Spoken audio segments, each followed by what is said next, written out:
A I ka numrat, Batan? Unë nuk e kisha marrë shumë seriozisht këtë deklaratë, kisha marrë një tjetër, që Albin Kurti e tha, 2 ditë më herët, edhe pse Glauku ka ndonjëherë një kujdes të veçantë ose për deklaratat e tij, por ai e tha një diçka tjetër. Tha që ditën kur të konstituohet qeveria, me siguri do ta kemë edhe kryetarin e parlamentit. Dhe nuk do të kemë kryetar parlamentit para se qeveria të ketë numrat. Paka shumë që kjo ishte... Pra që do të mbajt të blokuar vendin derisa ta ketë shumicën. Dhe unë po mundon çfarë do të thotë kjo për ose cila është analiza e këtyre njerëzve dhe çfarë mendojnë ta njerëz.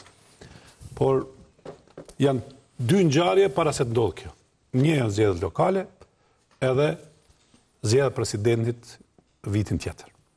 Çka I paraplin kësaj? Këtu e kemi një armiqësi të lidhjes demokratike edhe të vetëvendosjes publike, por e kanë një miqësi strategjike të tyre. Pse mendoj që është miqësi strategjike? Të dyat kalkulojnë që të kenë zgjedhje të jashtëzakonshme. Zgjedhje të jashtëzakonshme, ku ata shohin veten që janë përfituesit më të mëdhenj. Për arsye se Aleanca për Ardhmërinë e Kosovës, nisma nuk do ta kalojnë pragun. Dhe mbi këtë fakt, ata synojnë që t'i arrijnë ose Kosovën ta bëjnë tripartijake, PDK, LDK dhe vetëvendosje. Në këtë rast, duke parë këtë fakt, ata pastaj do të harrojnë këtë armiqësi në një farë mënyre dhe do të krijojnë koalicion mes vete. Nuk e di kush vetëvendosja me PDK-n apo vetëvendosja me LDK-n, po nuk është e rëndësishëm kush është I dyti, as kush është I treti, vetëm kush është I pari. Ky është I fakt. Fakti I dytë është zgjedhjet lokale. Vetëvendosja është analizë? Analizë, s'kam informacion. Analizë për arsye se ka një logjikë politike për këto që po flas. Ja, po le të thotë periudhë që tash. Qershor deri në po flas për zgjedhjet jashtëzakonshme qershor, shtator. VVS dhe LDK-s I kombinojnë zgjedhjet. Absolutisht, se për shkak se AK do të zhdukej dhe Kosova do të zhdukej, po nuk do të ekzistonte si parti e cila do të kalonte pragun. Po. Dhe këtu janë analizat që pastaj e rritin numrin e deputetëve dhe votuesve të këto 2 parti. Me mojtë shpresa në AK-n, AK-ja nuk I ka 40%. I ka 8%. 8% janë shumë. Shumë janë. Po mënoj me nismen, 8% janë shumë. I qysh LDK-ja Batan I merr çato vota? I merr një pjesë tyne. Do të thonë nuk I merr gjitha. Po nëse nuk e kalon pragun ato tani ulset shpërndahen. Ta përfundojmë mendimin pastaj. Okej, hajde se flas, po gabim e ki këto. Po. Ma let gaboj. Kënaqem kur gaboj edhe ti kur më argumenton që e ke mirë. Si lën dos atë që gabu nuk. Po atë të vjen keq, paton me po ka gaboj. Mos e le e ke gjithë këtë eksperiencë, Jam ja fjalën I Lirit dhe të më përmirëson me një të lutem I Lir. E dyta është zgjedhjet lokale. Pse vetëvendosja I don me çdo kusht zgjedhjet të jashtëzakonshme? Për arsye se gjatë 4 vjeçar, problemi kryesor për vetëvendosjen ka qenë shpërndarja e buxhetit. Dhe vetëvendosja ka hyrë në një, po themi, rrugë politike keq sociale, duke shpërndarë gati ndihma prej parave prej taksave tona, sepse komunat kanë qenë në duar të opozitës, LDK-s, PDK-s dhe AK-s. Vetëvendosja ka pas në Kamenic, që është edhe Gjilani. Dhe kur shpërndahet buxheti, realisht dhimbje e madhe është për një parti të parë, që të shpërndajë buxhetin opozitës. Pra arsye se fitoria atyre. Dhe ky disbalans e shtyn vetëvendosjen që me çdo kusht mos formoj qeveri tash, e cila është qeveri me gati me Paterica, me 1 ose me 2 më shumë se sa Gjashtënishi, dhe me kushtin që këta e shantazhojnë në çdo moment për të rrëzuar qeverinë. Dhe treta është zgjedhjet për president.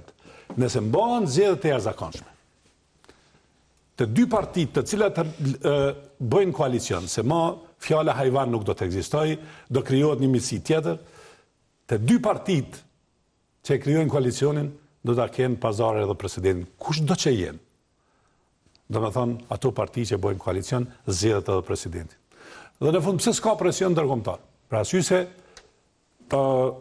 çështja e asociacionit më nuk është në randite. Nuk është presioni që për ta bërë qeverinë dhe për ta zgjedhur këtë problem.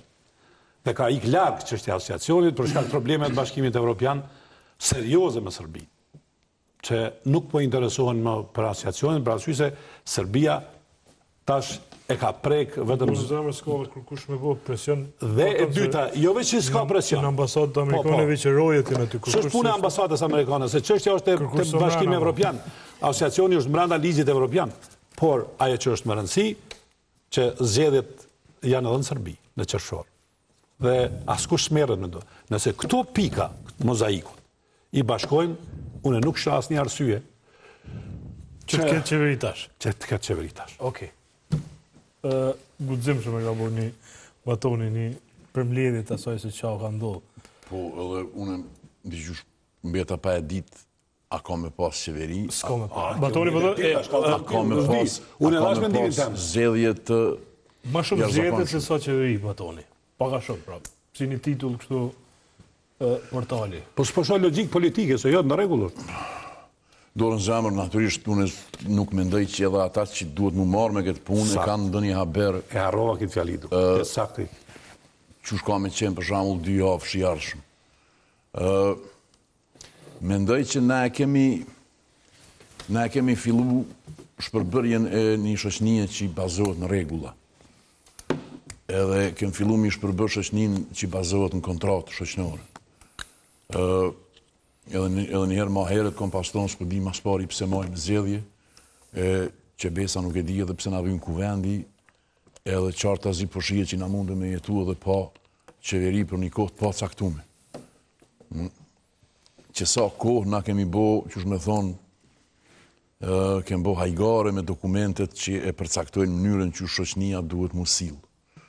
Nëse fillon ti ka pak me shkeljet vogla të kushtetutës, mandej fillon me anashkalu një ligj, mandej nuk i përgjigjesh ndonjë ftesë të prokurorisë, efekti që e arrin shoqënia me ato është relativizimi.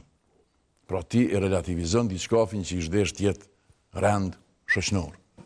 Kur të relativizohet rendi shoqënor, edhe njerëzit nuk ndinë më nevojë me ju përgjigj edhe me pas ndonjë përgjegjësi ndaj shembull të marrim dokumenteve të rëndësishme, institucioneve që dalin prej tyre, atëherë gjithë shkafi është e mundshme, nikosisht gjithë shkafi është e pamundshme.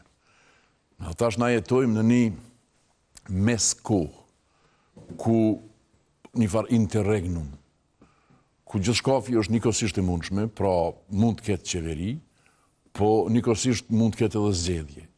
Edhe me qenë se s'jemi në gjendje kur kush, e unë mendoj që as kasta politike që është, nuk është në gjendje me përgjigje të prerë, që i shdesh me shërby si orientim, atëherë na fillojmë mu adaptu brenda jetesës në paqartësi, uncertainty. Edhe jetesa brenda paqartësisë shndrohet në send normal.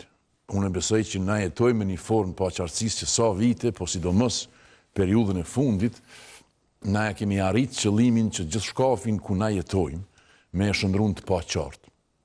Na se kemi qartë as të ardhmen, as zhvillimin ekonomik, se kemi qartë as mënyrën që kemi mi ndërtu institucionet, se kemi qartë mënyrën që kemi mi pas raportet me botë.